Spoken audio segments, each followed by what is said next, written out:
Hujan malam itu turun seperti peringatan, keras, tiba-tiba, dan tanpa memberi ruang untuk bernapas. Tapi yang membuatku gemetar bukanlah udara dingin atau pakaian basah yang menempel di tubuhku. Yang membuatku goyah adalah kenyataan bahwa, untuk pertama kalinya, aku merasa benar-benar tersesat. Bukan hanya di jalan sempit yang hampir tak terlihat oleh lampu kota, tapi juga di dalam diriku sendiri. Rasanya seperti hidup menutup pintu satu persatu, hingga aku berdiri sendirian di lorong gelap tanpa tahu kemana harus melangkah. Dan, ironisnya, aku baru menyadari bahwa terkadang seseorang harus jatuh sedalam ini sebelum menemukan sesuatu, atau seseorang yang bisa menuntunnya kembali. Namaku Adrian, 28 tahun. Dan beberapa bulan terakhir telah menjadi babak paling berat dalam hidupku. Aku kehilangan pekerjaan tanpa peringatan, dihantam gelombang rasa lelah yang tak mau pergi, dan masih terjebak dalam duka karena ayahku pergi terlalu cepat. Yang paling menghantuiku bukanlah kepergiannya, tapi pertengkaran terakhir kami, kata-kata yang tak seharusnya kuucapkan, kata-kata yang tak sempat aku tarik kembali. Sejak hari itu, aku hidup dengan bayangan bahwa aku telah mengecewakan satu-satunya orang yang selalu percaya padaku. Aku berusaha mencari pekerjaan baru, mencoba bangkit meski kakiku terasa rapuh. Tapi bahkan malam itu, setelah sebuah wawancara yang berakhir dengan senyum sopan dari pewawancara, senyum yang sudah cukup untuk mengatakan bahwa aku bukan kandidat yang mereka inginkan, aku berjalan di bawah hujan tanpa arah, membawa rasa gagal yang lebih berat dari jas basahku. Hujan semakin deras, mencambuk wajahku seperti 1000 jarum kecil. Setiap tetesnya mengingatkanku pada hal-hal yang tak mampu kuperbaiki. Jalanan mulai kosong. Kendaraan berlalu cepat tanpa peduli pada seorang pria dengan rambut menempel di dahi dan langkah yang limbung. Aku mengecek ponselku, berharap menemukan sedikit bantuan. Tapi layar gelap menatapku kembali. Baterainya mati. Tak ada bus yang lewat. Tak ada tempat berteduh. Hanya aku dan malam yang terasa terlalu panjang. Aku memutuskan mengambil jalan pintas melalui sebuah gang kecil. Lampunya redup, aspalnya licin. Aku tahu itu keputusan yang buruk. Tapi aku hanya ingin segera sampai di rumah, menghilang di balik pintu, dan pura-pura tidak ada dunia di luar sana. Namun langkahku goyah ketika kakiku terpeleset. Aku jatuh keras ke tanah. Sebuah rasa sakit tajam menikam pergelangan kakiku. Hujan tak memberi belas kasihan. Dinginnya menembus kulit, seakan ingin memastikan aku benar-benar hancur. Aku mencoba bangun, tapi rasa nyeri membuatku mengerang. Untuk beberapa detik, aku hanya duduk di sana, basah, lumpuh, dan entah kenapa, merasa seperti ini adalah titik terendah hidupku. Apa ini benar-benar hidupku sekarang? Gumamku, suara sendiri nyaris tak terdengar oleh hujan. Kemudian sebuah cahaya menembus gelap. Lampu mobil mendekat, menyorotiku seperti panggung kecil dalam kekacauan malam. Mobil itu berhenti mendadak.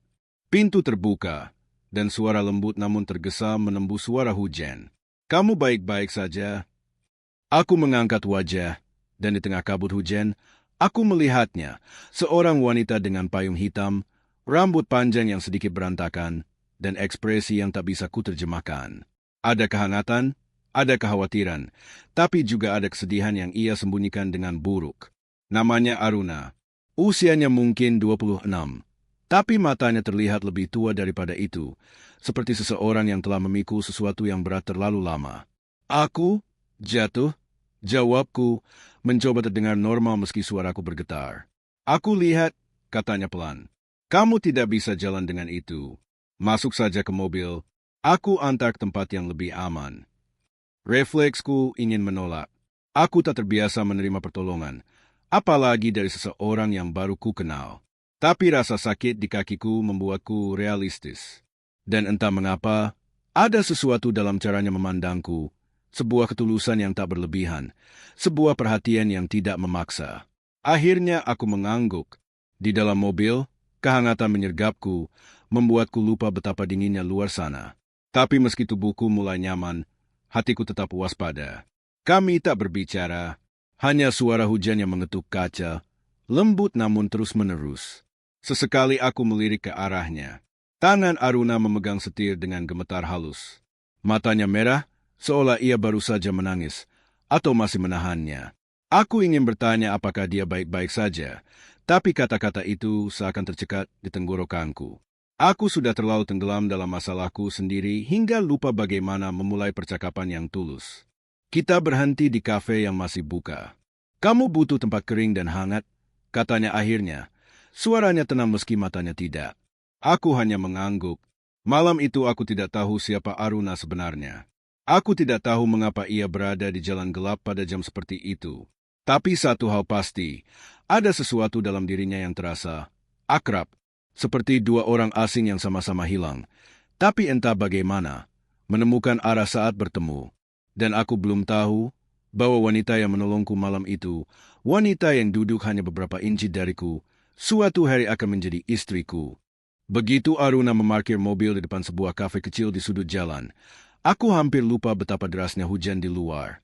Dari balik kaca jendela, cahaya kuning yang lembut tampak memeluk ruangan itu, seolah mengundang siapapun yang tersesat untuk masuk dan bernafas sebentar.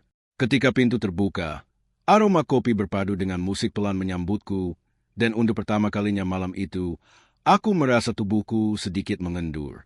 Duduk saja, kata Aruna sambil menunjuk meja dekat jendela. Aku pesan minuman hangat. Aku ingin mengatakan bahwa aku bisa memesan sendiri, bahwa aku tidak ingin merepotkan siapapun, tapi kata-kata itu terasa terlalu defensif. Jadi aku hanya mengangguk. Terlalu banyak menolak bantuan akhir-akhir ini hanya membuatku semakin tenggelam. Mungkin kali ini aku bisa membiarkan seseorang menjaga aku, meski hanya sebentar. Tak lama, Aruna kembali dengan 2 cangkir yang mengepul. Latte untukmu, dan coklat panas untukku. Aku bisa bayar bagianku, kataku refleks. Tidak perlu, jawabnya dengan senyum yang samar. Anggap saja ini sesuatu yang ingin kulakukan. Aku tertegun dengan nada suaranya. Ada ketulusan di sana, tapi juga sesuatu yang rapuh. Saat tanganku melingkari cangkir panas, aku menyadari betapa tubuhku merindukan sentuhan hangat semacam ini. Dan bukan hanya tubuhku, ada bagian dari diriku yang sudah terlalu lama dibiarkan dingin. Untuk beberapa menit, kami hanya duduk dalam diam. Tidak canggung, hanya menenangkan. Hujan di luar memantulkan cahaya dari lampu jalan, menciptakan bayangan yang bergerak lembut di dinding, seperti kenangan yang enggan pergi. Aku tadi melihatmu kesakitan, kata Aruna pelan. Sepertinya bukan hanya pergelangan kaki yang membuatmu sulit berdiri. Aku hampir tertawa kecil. Ia tidak salah, tapi aku tidak menyangka ia akan menangkap itu secepat ini. Aku kehilangan banyak hal dalam beberapa bulan terakhir, jawabku jujur. Pekerjaan, arah hidup, dan ayahku. Ucapanku melambat, seolah setiap kata membawa beban tersendiri. Kami bertengkar sebelum dia pergi. Kata-kata terakhir kami tidak seharusnya seperti itu. Aruna tidak menginterupsi, tidak mengasihani. Ia hanya mendengarkan, dan itu lebih dari cukup. Sesekali ia menatapku dengan mata yang lembut, penuh empati, seperti seseorang yang mengerti rasa kehilangan tanpa perlu dituliskan. Maaf, katanya akhirnya. Kehilangan itu tidak pernah mudah. Tapi kau tidak terlihat seperti seseorang yang berhenti mencoba. Aku tidak tahu mengapa kalimat sederhana itu terasa seperti napas segar di tengah badai. Seolah seseorang akhirnya melihatku, bukan kegagalanku, bukan kelemahanku, tapi sesuatu yang masih tersisa dan layak diperjuangkan. Sekarang giliranmu, kataku hati-hati. Kau bilang malam ini berat untukmu. Aruna meletakkan cangkirnya. Kupikir ia akan menghindar. Tapi setelah menghembuskan napas panjang, ia berkata, aku baru pulang dari pertemuan keluarga. Mereka memutuskan sesuatu tanpa bertanya padaku. Matanya tertuju pada jendela, tapi aku tahu ia melihat sesuatu jauh di luar itu. Mereka ingin aku menerima pernikahan yang sudah diatur. Dengan seseorang yang tidak pernah kupilih. Aku menegakkan tubuhku tanpa sadar. Dan kau tidak punya pilihan? Bagi mereka, ini tentang reputasi keluarga, masa depan bisnis. Aku hanya bagian kecil dari rencana besar yang tidak pernah kuminta. Suaranya tidak bergetar, tapi aku bisa merasakan ketegangan di balik kata-kata itu. Aku lelah menjadi seseorang yang harus tersenyum, meski hatiku menolak semuanya. Aku tidak tahu harus berkata apa. Ini bukan cerita yang kubayangkan akan kudengar dari seorang wanita yang kelihatannya begitu anggun. Tapi semakin lama aku memandangnya, semakin jelas aku melihat luka-luka yang disembunyikannya. Luka yang tidak jauh berbeda dari milikku, meski bentuknya berbeda, rasa sesaknya sama. Kau lebih kuat daripada yang kau kira, kataku akhirnya. Ia tersenyum kecil, tapi senyum itu lebih menyakitkan daripada air mata. Aku tidak yakin, bisiknya, tapi terima kasih sudah mendengarkan. Kami berbicara lebih lama setelah itu, tentang hidup yang tidak selalu berjalan seperti harapan, tentang jalan yang kadang membawa kita pada tempat yang sama sekali tidak kita pilih, tentang bagaimana seseorang bisa merasa terjebak meski tampak bebas dari luar. Dengan caranya sendiri, Aruna membuat malam itu terasa tidak sekejam biasanya. Dan aku berharap aku melakukan hal yang sama untuknya. Ketika aku berdiri, rasa sakit di pergelangan kakiku menjadi lebih jelas. Aruna segera menyadarinya. Kita harus ke rumah sakit. Sekarang. Tidak perlu, aku bisa. Adrian, potongnya lembut namun tegas. Izinkan aku menolongmu. Setidaknya malam ini. Ada sesuatu dalam suaranya yang membuatku berhenti menolak. Seperti suara seseorang yang memegang kendalinya sendiri untuk pertama kali dalam waktu lama. Kami pergi. Perjalanan ke rumah sakit singkat, tapi cukup lama untuk membuatku merasa bahwa ada sesuatu yang aneh namun akrab tentangnya. Seolah aku pernah merasakan kehadiran seperti ini. Hangat, meski diselimuti kesedihan yang dalam. Setelah perawatan selesai, Aruna mengantarku pulang. Ketika mobil berhenti, ia menatapku sejenak sebelum berkata pelan, "Terima kasih, sudah membuat malam ini sedikit lebih ringan." Ia tersenyum tipis, lalu pergi sebelum aku sempat bertanya apakah aku akan melihatnya lagi. Dan ketika lampu belakang mobilnya menghilang di tikungan, aku merasa sesuatu yang aneh, dorongan halus yang membuatku sadar bahwa aku tidak ingin malam itu menjadi pertemuan terakhir kami. Beberapa hari setelah malam itu, hidupku kembali pada ritme yang terasa kosong. Aku bangun, menyiapkan kopi, membuka laptop, dan mencoba memperbaiki civeku sambil membayangkan bagaimana seharusnya aku menjelaskan kekosongan panjang dalam riwayat pekerjaanku. Aku memaksa diriku untuk fokus, tapi setiap kali menatap layar, pikiranku bergeser kepada Aruna. Cara ia memegang setir dengan tangan yang sedikit gemetar, tatapan matanya yang menyimpan terlalu banyak cerita, dan kalimat terakhirnya yang terasa seperti pelukan hangat di malam yang membeku. Kupikir pertemuan singkat semacam itu tidak akan meninggalkan jejak yang dalam. Tapi aku salah. Kenangan tentangnya muncul di saat-saat yang tak terduga, seperti bayangan yang mengikuti setiap langkahku. Aku bertanya-tanya kenapa. Kenapa seorang wanita yang kutemui hanya beberapa jam bisa membuatku merasa seperti ada ruang kosong yang tiba-tiba menuntut untuk dipenuhi. Bukan rasa jatuh hati yang terburu-buru, lebih seperti aku melihat seseorang yang berjuang diam-diam. Dan entah kenapa aku ingin tahu bagaimana luka itu terbentuk. Aku tidak berniat mencarinya. Aku tahu aku tidak punya alasan. Tapi rasa penasaran itu mengendap seperti udara lembab setelah hujan, tidak terlihat, tapi tak pernah benar-benar hilang. Pada hari kelima, seorang teman lama menghubungiku. Ia tahu aku sedang mencari pekerjaan dan memberiku informasi tentang lowongan di sebuah yayasan sosial yang cukup besar. Mereka butuh seseorang yang bisa mengelola program dan punya pengalaman administratif. Katanya, "Cobalah, tidak ada salahnya." Aku menerima tawarannya tanpa banyak berpikir. Bukan karena aku yakin aku cocok, tapi karena aku butuh sesuatu yang baru. Sesuatu yang membuatku merasa hidup lagi. Aku menyiapkan berkas, memilih kemeja terbaik yang kupunya, dan datang ke gedung yayasan itu dengan harapan kecil namun tulus. Ruangan resepsinya terasa hangat, penuh foto-foto kegiatan sukarelawan, anak-anak tersenyum, dan proyek sosial yang tampaknya berjalan dengan baik. Ketika aku menunggu di depan ruang wawancara, mataku tersangkut pada sebuah mural besar. Di situ, beberapa foto memperlihatkan para relawan sedang mengajar, membangun rumah, dan membagikan makanan. Dan di tengah mural itu, aku melihat wajah yang tidak akan pernah aku salahkan, Aruna. Aku terpaku. Foto itu menampilkan dirinya sedang duduk bersimpu di tanah, mengobrol dengan seorang anak kecil yang memegang buku. Wajahnya lembut, tenang, tanpa bayangan kesedihan seperti malam ketika kami bertemu. Nama kecil di bawah fotonya membuat dadaku mengencang, Aruna Prasetya, volunteer senior, dan di bawahnya tertulis, putri dari ketua yayasan. Tiba-tiba semuanya terasa masuk akal, keanggunannya, kegelisahannya, tekanan yang ia ceritakan. Dunia tempat ia berada ternyata jauh lebih besar dan rumit daripada yang kubayangkan. Aku masih memandangi fotonya ketika suara langkah mendekat. Adrian, aku menoleh, dan di sana ia berdiri.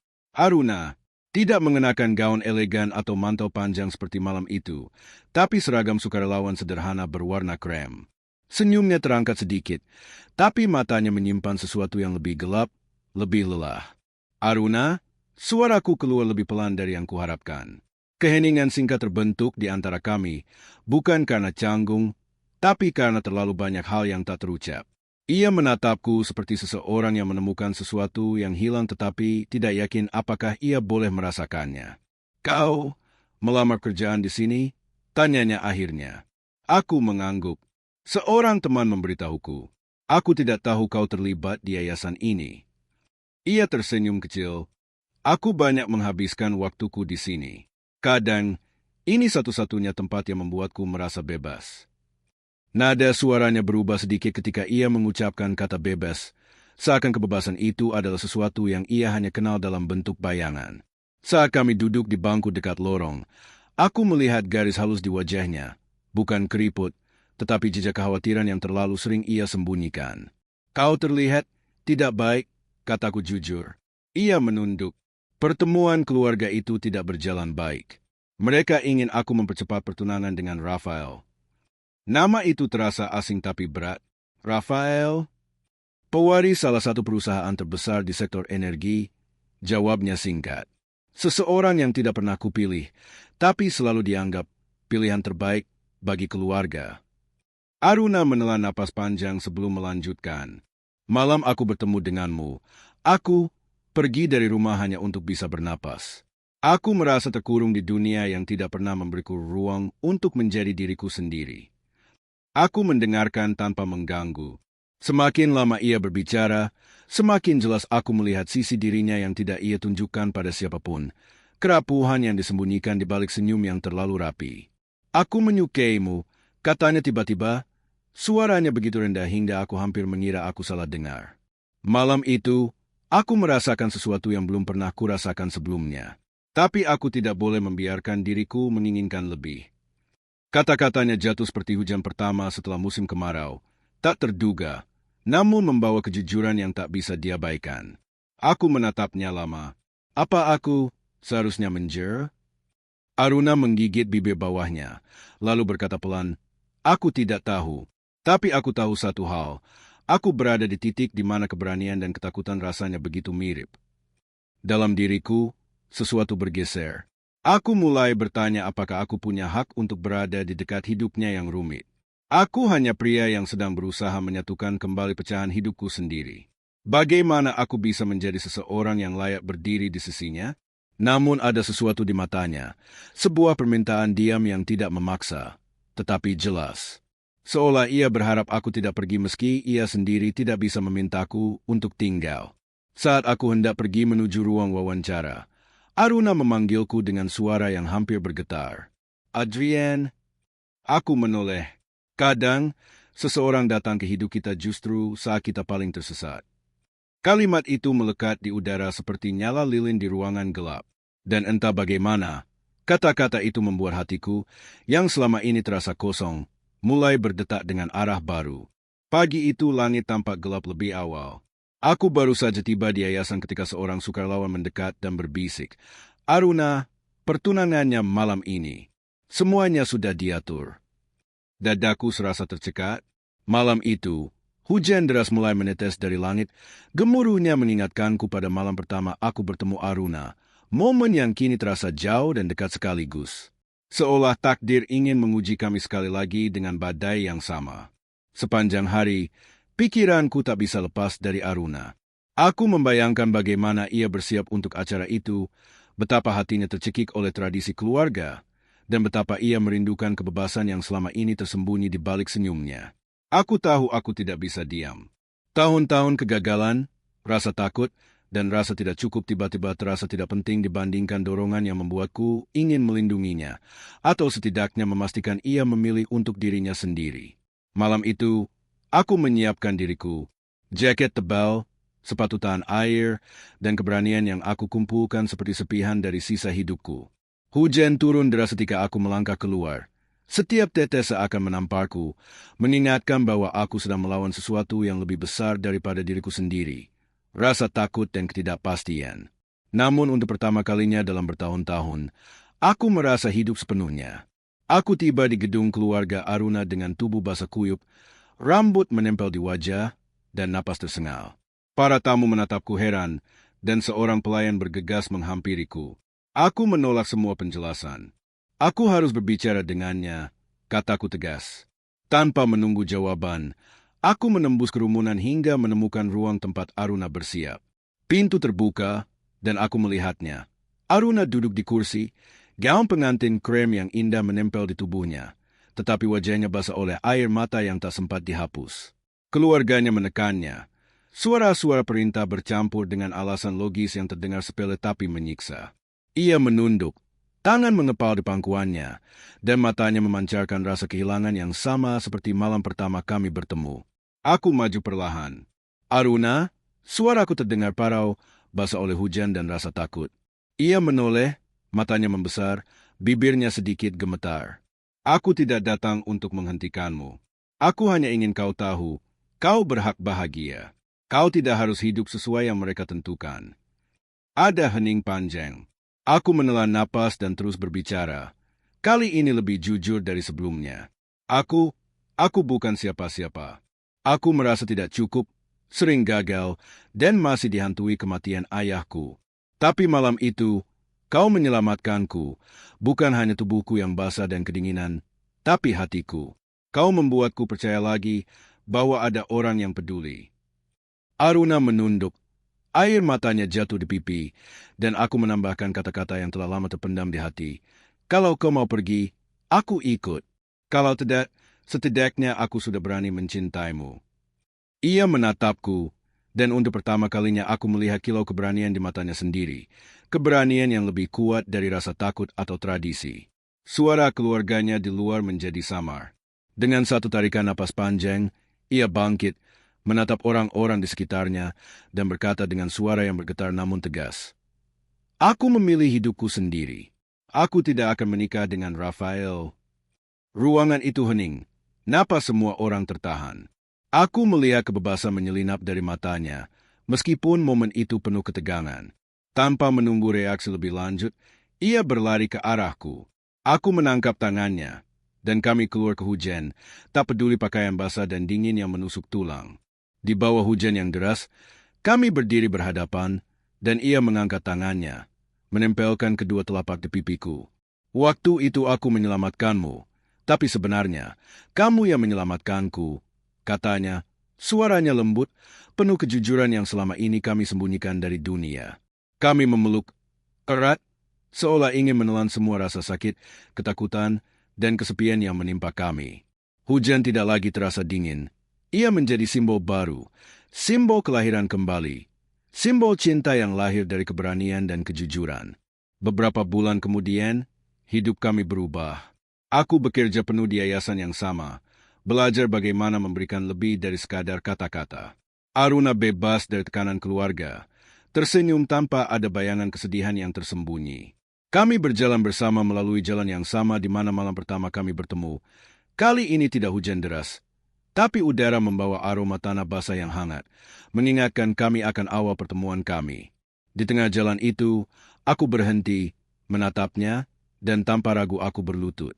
Aruna, kataku, suara bergetar, aku ingin melewati sisa hidupku bersamamu. Aku ingin menjadi bagian dari kebahagiaanmu, seperti kau telah menjadi bagian dari hidupku. Ia tersenyum, matanya bersinar, dan aku merasakan setiap tetes hujan masa lalu berganti dengan janji baru yang kami buat untuk diri kami sendiri. Dan di situ, di tempat yang menjadi saksi awal semua pertemuan, kesedihan, dan keberanian, aku melamar Aruna. Dengan satu kata, ia berkata ya, dan kami berdua tertawa di bawah langit yang kini cerah, akhirnya menemukan tempat kami sendiri, tempat di mana cinta dan keberanian menjadi satu.